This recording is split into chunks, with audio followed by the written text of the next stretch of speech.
সীতারাম বন্ধুরা, আজকে বানাবো ভেজ পনির মাশরুম চাও। চলুন, চাউমিন নিয়ে নিয়েছি 2 প্যাকেট, বেশি করেই বানাবো। কি কি লাগছে দেখে নিন। পনির নিয়েছি, আর ক্যাপসিকাম, মাশরুম, টমেটো, গাজর আর কর্ন আছে। তো এগুলো সব আমি জুলিয়ান করে কেটে নিয়েছি।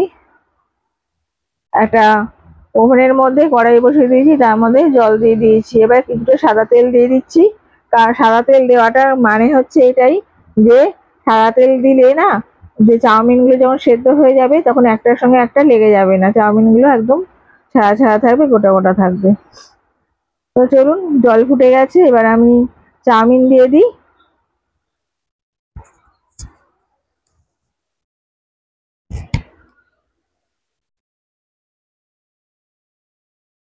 আমি দুটো চাও করছি না, আমি 1.5খানা চাও করব, আর খানিকটা রেখে দিলাম।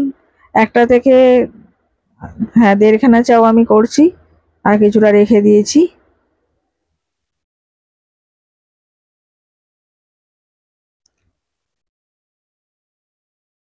চাউগুলো যতক্ষণ না সিদ্ধ হচ্ছে একটু জলের মধ্যে রাখবো।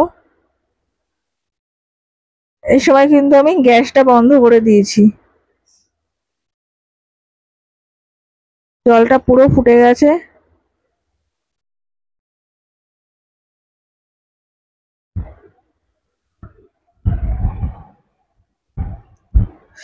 বন্ধুরা, যারা যারা আপনারা আমার ভিডিওটা দেখছেন তারা আমার চ্যানেলটা সাবস্ক্রাইব করে দেবেন, আর ভিডিওটা লাইক করবেন, কমেন্ট করবেন। আর সাবস্ক্রাইব করার পরে বন্ধুরা বেল বটনটা টিপে দেবেন, আর অল বটনটাও টিপে দেবেন। তাহলে কি হবে, আমার ভিডিও যখনই আসবে আপনার কাছে নোটিফিকেশন চলে যাবে, আপনারা তুরন্ত দেখতে পারবেন। এবার হয়ে গেছে, এবার নামিয়ে নিচ্ছি আমি আবার। আর বন্ধুরা, আমি অতটা দেখাতে পারলাম না, আমার জায়গার ভীষণ অসুবিধা। আমি কড়াইয়ের মধ্যে তেল দিয়ে দিচ্ছি। যখন ওটা আমি একটা বড় ঝুড়ির মধ্যে রাখবো, ওর মধ্যে কিন্তু একটুখানি ঠান্ডা জল দিয়ে দেবো, কেননা কুকিংটা যাতে বন্ধ হয়ে যায় ঠান্ডা জল দিলে, নাহলে অনেক নরম হয়ে যাবে। তো আমি তেল দিয়ে দিয়েছি কড়াইতে, তেল গরম হয়ে গেছে। আমি খানিকটা কাঁচা লঙ্কা কুচি করে কাটা ছিল সেগুলো দিয়ে দিলাম। এবার আমি দেব আদা কুচি। দেখুন, আমি আদা ছোট ছোট টুকরো করে কেটে রেখেছি, সেগুলোও আমি দিয়ে দিলাম।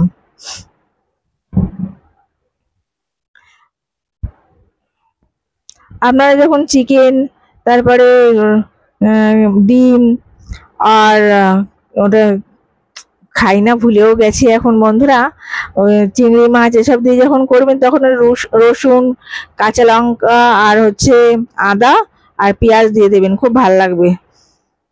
সেম পদ্ধতিতেই করবেন, কিন্তু আমরা এইসব খাই না, তাই জন্য দিচ্ছি না। আমি আদা আর কাঁচা লঙ্কা দিয়েছি। আমি গাজরগুলো দিয়ে দিলাম প্রথমে, গাজরগুলো একটু শক্ত তো, তাই গাজরগুলো আগে দিয়ে দিলাম। গাজরটা জাস্ট একটুখানি ভাজা হবে, আর সঙ্গে সঙ্গে আমি ক্যাপসিকাম আর যা যা সবজি আছে সেগুলো সব দিয়ে দেবো।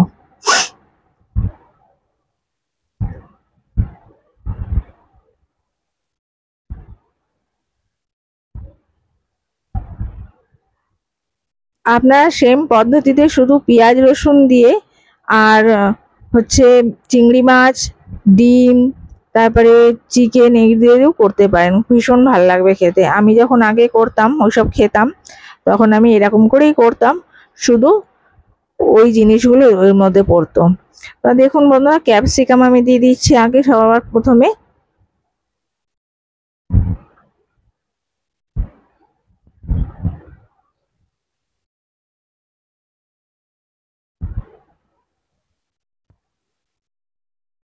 এবার আমি টমেটোটা দিয়ে দিচ্ছি।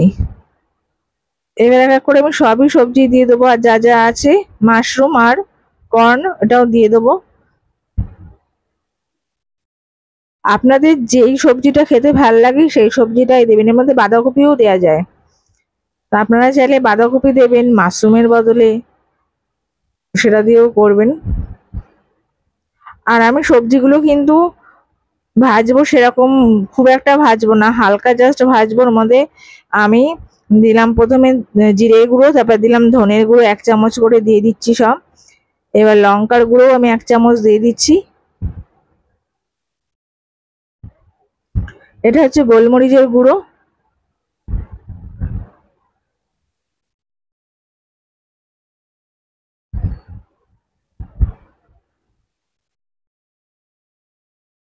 ভালো করে কষিয়ে নেবো এটা। আমি এখনো নুন দিইনি, নুন দিলে সবজিটা খুব নরম হয়ে যাবে।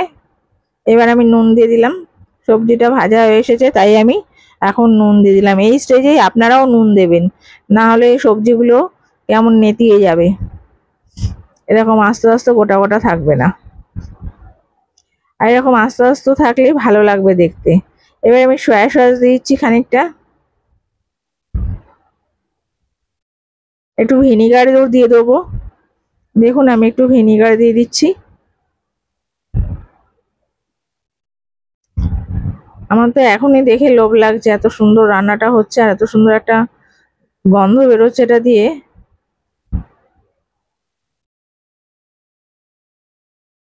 আমি এবার একটুখানি রেড চিলি সসও দিয়ে দিচ্ছি, এটার জন্য স্বাদটা আরো বেড়ে যাবে। আর বন্ধুরা একটু তেলটা কিন্তু বেশি করে দেবেন, তেল ছাড়া করতে যাবেন ভালোও হবে না, আর গায়ে গায়ে লেগে মেগে এককারা হয়ে যাবে, তাই একটু তেলটা বেশি করেই দেবেন। এবার আমি পনিরটা দিয়ে দিচ্ছি।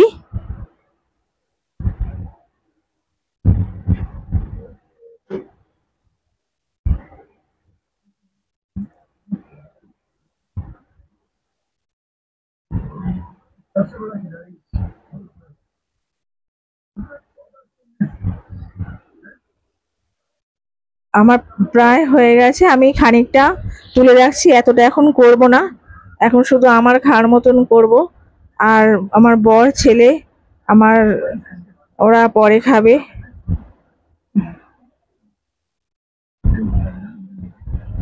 আমি অল্প একটু করে নেব আপনাদের দেখানোর জন্যে।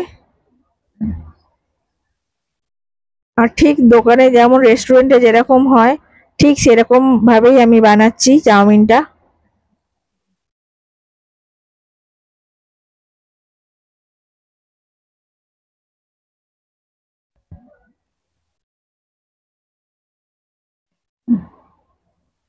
এবার চাউমিনটা দিয়ে ভালো করে এই মশলা সবকিছু দিয়ে সবজিগুলো দিয়ে ভালো করে আমি কষিয়ে নেব, ভাজা ভাজা করে নেব।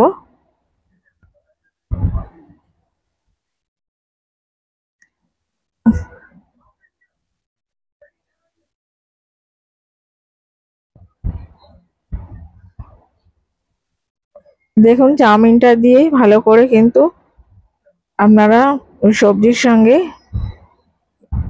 মেশাবেন, যেন সব জায়গায় সবজি আর মশলাটা পৌঁছে যায়। কোনো জায়গায় যদি ফাঁকা থাকে তাহলে কিন্তু ভালো লাগবে না খেতে চাউমিনটা।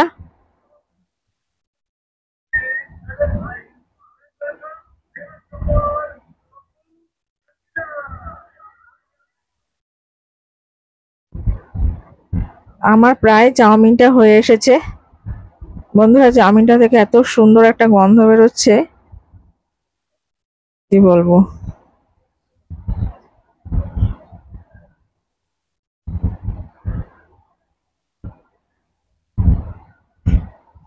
আমার চাউমিনটা প্রায় শেষ হয়ে এসছে, এবার আমি তুলে নিচ্ছি বন্ধুরা।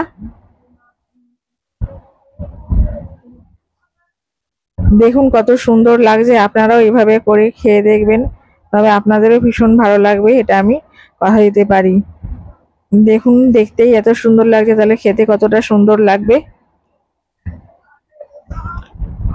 আপনারা খেয়ে আমাকে জানাবেন যে এরকম ভাবে চাউমিন খেয়ে আপনাদের কতটা ভালো লেগেছে। আমাদের তো সবার ভীষণ ভালো লাগে এরকম ভাবে চাউমিন খেতে, তাই আমি যখনই বানাই এরকম ভাবেই চাউমিনটা বানাই।